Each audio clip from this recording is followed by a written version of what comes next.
Oh my god, oh my god, oh my god. Oh my god, oh my god, oh my god, oh my god, oh my god, oh my god, oh my god, oh my god, oh my god.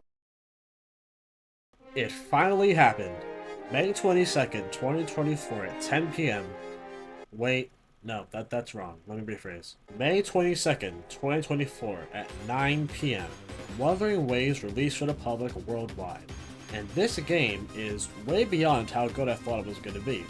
Everything that I was looking forward to was a million times better than I thought, and every concern that I had was slowly wiped away.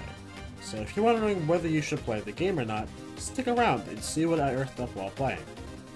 If you're new here, I'm 100% going to be making some Woo-Wah content, so please be sure to like the video and subscribe for more videos.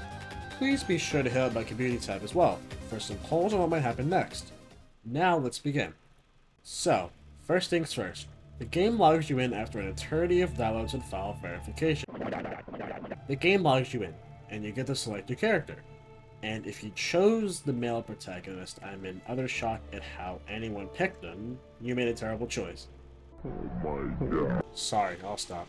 Anyways, now let's get into how the game introduces the combat to you. As you progress to the beginning of the game, they unlock more and more combat features for you. This game is made to be a bit harder than most gachas, so they teach you the ins and outs of countering enemies.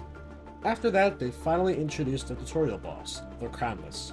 The Crownless is the perfect tutorial boss since quite literally a whopping majority of his attacks are used to the perfect dodge. Anyways, crush the Crownless, absorb him. And now we move on. So as I said before, they do a good job of teaching you how to play Woo-Wah and to fight enemies. So after all of that, my skill and whatnot is improved so quickly to where enemies I haven't even fought before were super easy. I even tackled an enemy that was twice my level and only healed like 2 times. Let's not forget to mention how I also fought Scar without even healing a bit, and when I rematched him, I rushed the fuck out of him and barely took much damage. I tend to be very shit at games that take skill, but there is a trick when it comes to dodging. You see, when you try to perfect dodge, you usually click the input once to try it, right?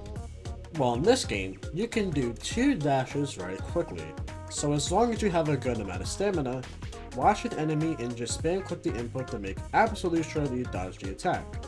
If you want an example, here's me dodging the Inferno Rider a bunch.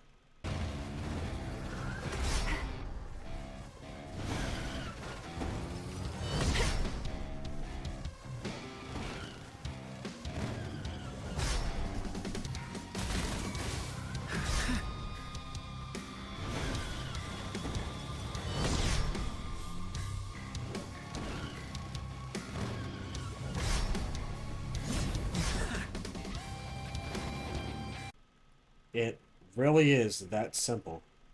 Also, pay attention to the enemy's bars. If the enemy's stagger bar drops, which is the bar below the enemy's HP bar, that's the time you dump all your skills into an enemy. This is to ensure you do tons of damage. So, as you can see, some people really overhyped how hard the combat would be. As long as you get used to the attacks and time each hit, this game's combat is super easy. Sucks to be a mobile user though, especially since I was lagging during the entirety of Gian's character trial. Anyways, let's move on to the story. The story in this game is super good, but this is probably where I have most of my issues with the game. But before we drop the downvotes, let's look at the positives of the story. First of all, I think that they tell a pretty damn good story, and the voice lines and animations are super fucking incredible. Even when it's not a cutscene, they tricked me a few times into thinking that there was about to be one. Plus, the Ling Yang story was pretty good. Had a good plot and taught us about... Wow, okay then. Holy god. And taught us a bit about some of the races in the lore of this game, along with letting us try out Ling Yang as a playable character, which cursed me on my starter banner. So I honestly give this story a 7 or 8 out of 10. Pretty solid. And back on the topic of Scar, he has to have probably the best voice lines in the entire game.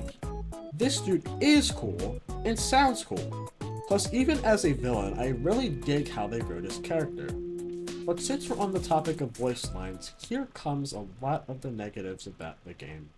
You see, throughout a lot of the game, I autoed the dialogue so I can absorb a lot of the info, but the auto sometimes cuts off bits of dialogue early before a character got to finishing their thought.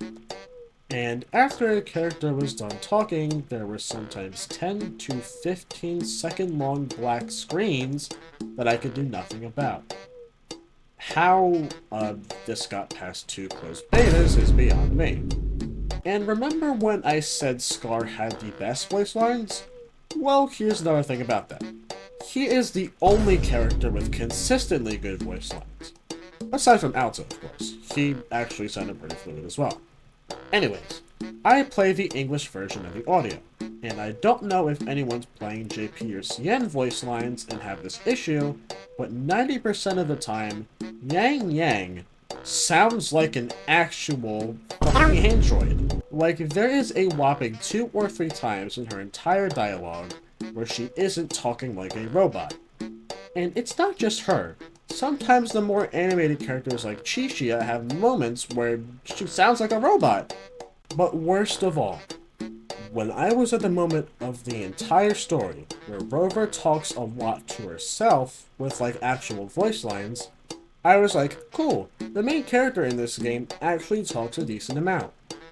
That was before I found out that 90% of the time she sounds like she's reading directly off of a script.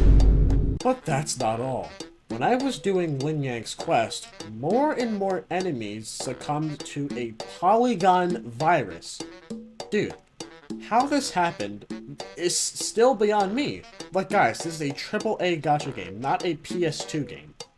This is especially shocking since I'm usually 3 feet away from my Wi-Fi router.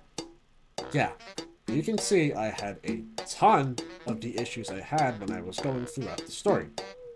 This is kind of disappointing considering this is one of the things they said they put lots of care in, but the problem is that lots of these issues can ruin the immersion and also give Genshin fuckwads and other haters the opportunity to find something to complain about.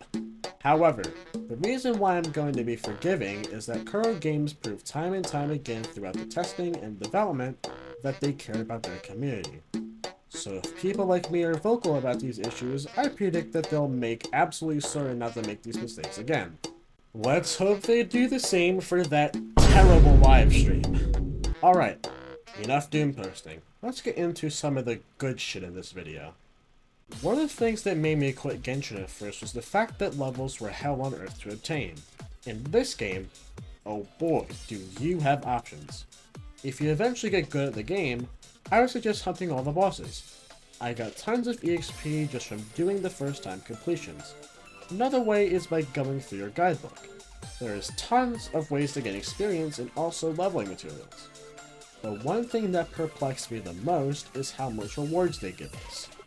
I pre-registered, so I got 23 pulls, but I wasted it on the standard banner. But then, they just kept dropping pulls as I was playing the game. And I was like, wow, that's like a ton of rewards, just for fun. Not that I'm complaining, of course. And also at the time making the script, I love how they immediately post about dropping a 5-star selector. Like, a 5-star character selector. So, guess you can never. And one more thing before we close off is the gacha system. There is a 50-50, there is a weapon banner. But here's the funny thing. Instead of pity being 90 pulls, it's 80, and there's separate currency for the weapon banners.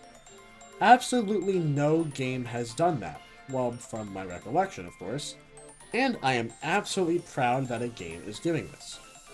Let's not forget to mention the 2 starter banners that they have. If you don't get the 5-star you want from the first starter banner, you can select the 5-star to go for on your next starter banner. And this all costs regular pulls. So you can pull for limited while also pulling for a guaranteed 5-star, which is sick. And speaking of limited stuff, I failed Gion's 50-50 and I got Sephiroth. Now, here comes the moment of truth. I am absolutely proud of Kuro Games for proving time and time again that Genshin Impact has just been refusing to improve and refusing to listen to their community. This game is the Genshin to people that lots of people wanted, and the Genshin that lots of people needed. But this game is a Genshin, and obviously you can tell that by how good they actually treat their community. Anyways, this game is an absolute 9.5 out of 10, because even though they have some issues, as I'm making this, they either already have plans to fix those issues or probably already have fixed those issues, which shows how much they care about their community. This shows that games like Genshin could fix their game, they could listen, but they don't. And I'm just fucking glad that a good game with a seemingly good company is making good decisions. Thank you, Kuro Games. Now, this video is not sponsored in any way, but I will be dropping the link for Wuthering Waves in the description so you can download the game today. This game absolutely needs more players, and if you enjoyed the video, please be sure to like the video and subscribe to stay updated for when I post real content. Comment down below what you think, and be sure to check out my community tab to determine what could happen next. And with that, I'll see you guys in the next one.